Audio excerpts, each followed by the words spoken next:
오늘도 예배에 오신 모든 분들을 주님의 이름으로 환영하고 축복합니다. 오늘 설교의 주제는 하나님을 의지해요입니다. 오늘 본문 말씀은 시편 4편으로 다윗의 쓴 시입니다. 계속해서 다윗의 쓴 시를 우리가 보고 있는데요. 다윗은 늘 기도를 올려드릴 때 하나님을 찬양하며 악기에 맞춰서 노래를 불렀습니다. 우리 함께 시편의 4편 1절 말씀을 같이 읽도록 하겠습니다. 내 의의 하나님이여 내가 부를 때에 응답하소서. 곤란 중에 나를 너그럽게 하셨사오니 내게 은혜를 베푸사 나의 기도를 들으소서. 다윗은 의로우신 하나님을 이렇게 부르고 있습니다. 내 의의 하나님이여, 자신의 의로움 대신 그분을 부르고 있는 것이죠. 그리고 그는 의의 하나님께 응답을 구하고 있습니다. 자신의 상황이 곤란하기에 하나님께서 자신을 불쌍히 여겨 가볍게 여겨 그런 곤란을 벗어나게 해달라고 그는 간청하며 구하고 있습니다. 다윗 자신에게 하나님의 은혜를 베풀어 달라고 그는 구하고 있죠. 그리고 그가 다시 한 번 더 말씀을 드립니다. 자신의 기도를 들어달라고, 나의 기도를 들으소서라고 하나님께 요청합니다. 그리고 그는 자신의 영광을 욕되게 하며 헛된 것을 좋아하며 거짓을 구하는 자들에게 이렇게 말하고 있습니다.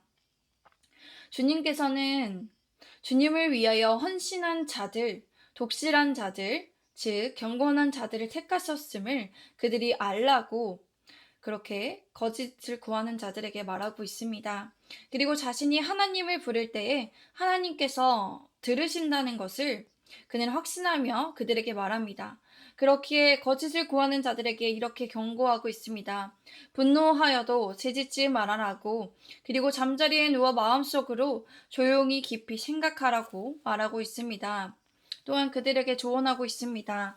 올바른 제사, 그리고 의로운 제사를 하나님께 드리고 하나님을 의지하라고 말합니다. 여기에서 의의 제사는 제사가 아닌 마음을 찢고 상한 심령으로 회개하는 진실된 예배를 말합니다. 우리 영과 진리로 예배를 드려야 한다는 것이죠. 형식적으로 아무렇게나 예배를 드리는 것이 아니라 하나님 앞에 올바른 관계를 회복시켜주는 그 회개의 예배, 우리 안에 있는 죄성이 있음을 기억하며 죄성을 하나님께 토해내며 하나님 우리의 죄성을 제거하여 달라고 이렇게 우리의 사랑 없음을, 우리 안에 거짓이 있음을 인정하면서 하나님 앞에 고백하는 그런 예배를 말합니다. 우리는 이 말씀을 통해 생각해 볼 수 있습니다. 때로 우리는 주님을 위하여 헌신하며 경건한 자들이 아닐 때가 있을 수 있습니다. 우리가 스스로 그런 자인지도 구별하지 못하는 경우가 있다는 것이죠. 그렇다면 우리는 그때 어떤 사람입니까? 세상의 것을 구하는 자일까요? 그럴 때 우리는 세상의 헛된 것들, 다윗이 말했듯이 거짓을 구하는 자일 수 있습니다. 하나님께서는 우리를 용서하였듯이 우리도 누군가를 용서해야 합니다. 우리가 주기도문에서 다른 사람을 용서하여 준 것 같이 우리의 죄를 용서하여 주시옵소서. 그리고 복음서에 보면 다른 사람을 용서하지 않으며 하나님 아버지께서 이와 같이 우리에게 하신다 했습니다. 우리의 죄도 용서하지 않는다는 것이죠. 그렇게 우리가 하나님의 자녀로서 살아가기 위해서는 다른 사람을 용서해야 한다는 것입니다. 그래야 우리의 매일 짓는 죄성에 대해서 하나님께서도 그 죄에 대해서 하나님께서 용서하여 쓰신다는 것입니다. 우리가 누군가를 비판하기보다 헤아려야 하는데 그러지 못할 때가 있습니다. 그 사람의 죄나 잘못들 때문에 내 안에 있는 분노가 있기 때문에 하나님의 자녀로서 그러한 분노를 해가지도록 품지는 않아야 합니다. 그러지 않아야 하는데 정말 그 분노가 다른 사람을 향한 그런 미움이 되지 않도록 우리가 그 미움이 죄가 되지 않도록 자기 전에는 하나님 앞에 통회하는 마음으로 우리의 마음에 사랑이 없음을, 용서하는 마음이 없음을, 헤아리는 마음이 없음을 그렇게 하나님 앞에 통회하며 나아가야 합니다. 그리고 그 누군가를 원수를 사랑하고 그를 위해 기도하라는 예수님의 말씀처럼 그렇게 말씀을 다 이루지는 못하더라도 우리가 한 걸음 한 걸음 한 단계씩 발전해 나아갈 수 있습니다. 그 사람이 다시는 그러한 잘못과 죄를 짓지 않도록, 다른 사람에게 또 나에게 같은 죄를 반복하지 않도록, 다른 사람에게 상처를 주지 않도록 그 사람에게 기도할 수 있습니다. 이러한 마음은 정말 사랑하는 마음으로 그 사람이 더 나아지길, 더 성장하는 마음으로 그렇게 해주는 기도일 것입니다. 그런 마음이 하나님 앞에 올바른 예배의 태도입니다. 그렇게 주님께 말씀을 드리며 하나님의 사랑과 용서를 의지하여 다른 사람을 용서하고 우리가 용납할 수 있어야 합니다. 우리 함께 6절 말씀을 보겠습니다. 제가 6절 말씀 읽겠습니다. 여러 사람의 말이 우리에게 선을 보일 자 누구뇨 하오니 여호와여 주의 얼굴을 들어 우리에게 비추소서. 여러 사람들이 이렇게 말한다고 합니다. 누가 선한 것을 우리에게 보여주겠는가? 이러한 여러 사람들의 질문은 세상의 악함으로 인하여 선함을 찾아볼 누군가가 없기에 그 여러 사람들이 한탄하며 불평하며 말한 것입니다. 이에 다윗은 그러한 여러 사람들의 모습을 보고 들으며 하나님께 기도하고 있습니다. 이런 모습이 바로 사랑의 모습입니다.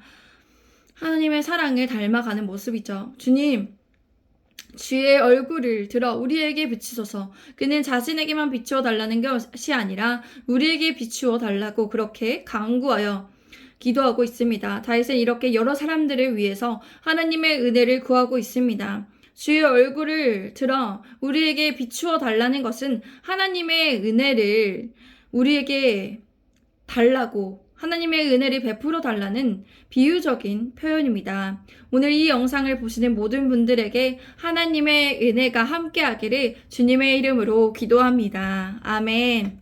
그리고 그는 이렇게 말하고 있습니다. 우리 함께 7절과 8절 말씀 같이 읽겠습니다. 주께서 내 마음에 두신 기쁨은 그들의 곡식과 새 포도주가 풍성할 때보다 더하니이다. 내가 평안히 눕고 자기도 하리니 나를 안전히 살게 하시는 이는 오직 여호와이시니이다. 하나님께서는 자신의 마음에 기쁨을 주셨다고 고백하고 있습니다. 그런 기쁨이 얼마나 큰지를 나타나기 위해서 그 마음이 어떤 기쁨이 얼마나 더 큰지를 모르기 때문에 그런 마음의 기쁨을 정말 그 당시에 맞는 표현으로 얼마나 큰지에 대해서 나타내고 있습니다.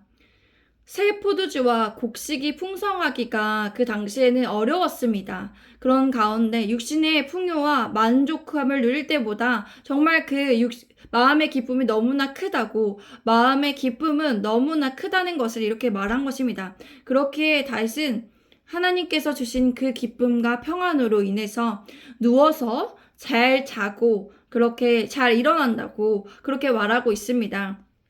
다윗은 누군가 자신을 비난하고 욕되게 한다고 하더라도 하나님께서 주시는 그 평안과 안전으로 인하여서 잘 살아갈 수 있다고 고백하고 있습니다. 사랑하는 성도 여러분, 우리도 이렇게 고백할 수 있기를 원합니다. 무엇보다 하나님을 의지하며 하나님을 깊이 만나시는 여러분들이 되시기를 기도합니다.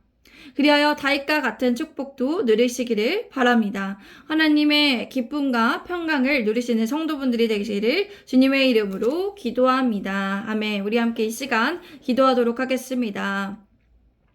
거룩하시며 존귀하신 하나님 감사드립니다. 주님 앞에 이렇게 기도하게 하시고 하나님 앞에 하나님 말씀을 듣게 하시니 깨닫게 하시니 감사드립니다. 정말 우리가 하나님 앞에 진정한 예배로 의의 제사를 올려드리며 하나님 앞에 정말 우리의 죄성과 잘못에 대해서 먼저 회개하며 다른 사람을 비판하고 다른 사람에게 거짓과 다른 사람을 욕되게 하는 사람이 되지 않기를 원합니다.